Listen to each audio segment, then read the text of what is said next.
Dans la petite lettre sur les mythes, Paul Valéry nous explique que les mythes sont les âmes de nos actions et de nos amours.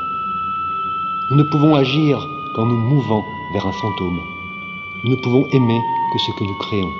Que serions-nous donc sans le secours de ce qui n'existe pas ?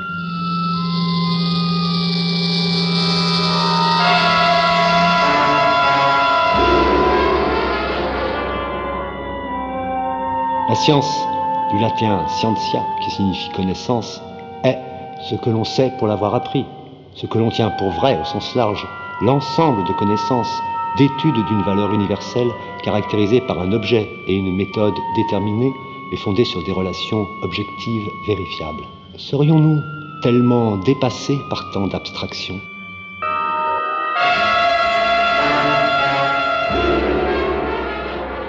Pour certains, l'univers n'a pas de sens. Rabelais disait déjà « Science sans conscience n'est que ruine de l'âme. Manquerait-il l'essentiel ? Le supplément d'âme ?»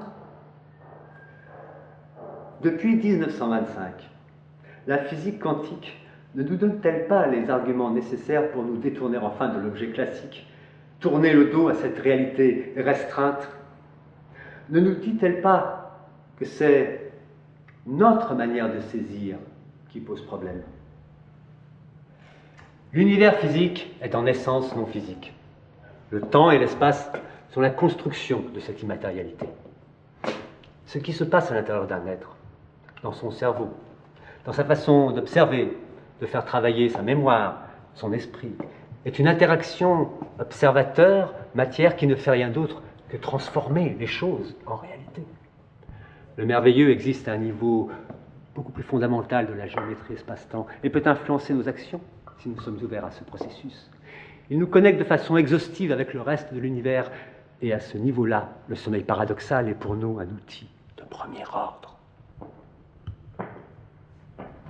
Plus qu'une mémoire, il est surtout générateur de futurs potentiels. Il nous prépare à des événements non advenus, aussi monstrueux soient-ils. Depuis la relativité, le temps n'est plus absolu. Mais la scientia des rêves nous l'a toujours dit.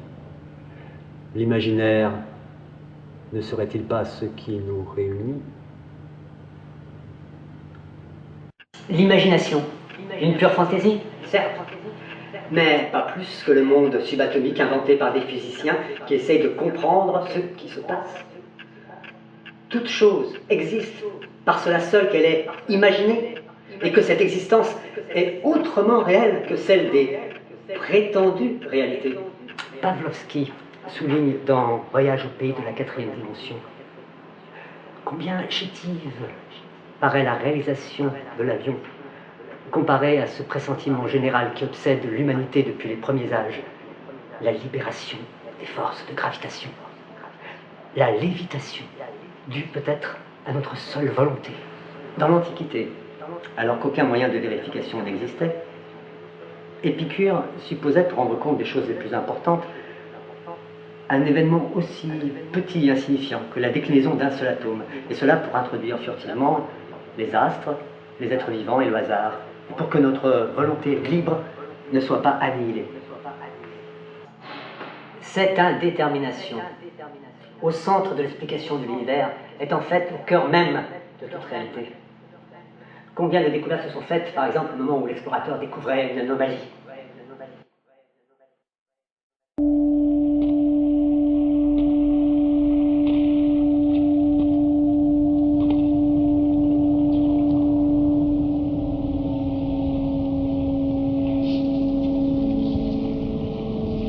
Le concept d'imaginaire est polysémique.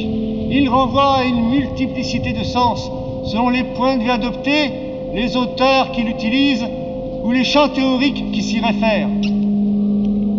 Poincaré, qui a fortement influencé Tzara, disait « En devenant rigoureuse, la science mathématique prend un caractère artificiel qui frappera tout le monde. » Il plaidait ainsi en faveur de l'intuition.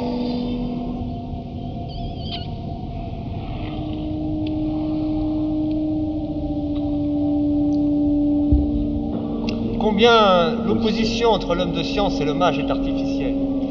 Franciès, dans Science et tradition hermétique, nous informe qu'à la Renaissance, dans le milieu humaniste platonicien, il n'y a pas d'opposition marquée entre le scientifique et l'hommage.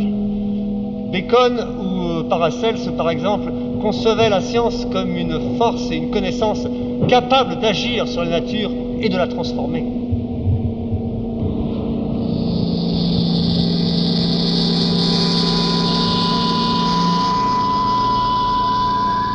Leur démarche se situait bien au-delà d'une approche préchimique rudimentaire, et l'alchimie a intéressé des scientifiques de renom comme Newton.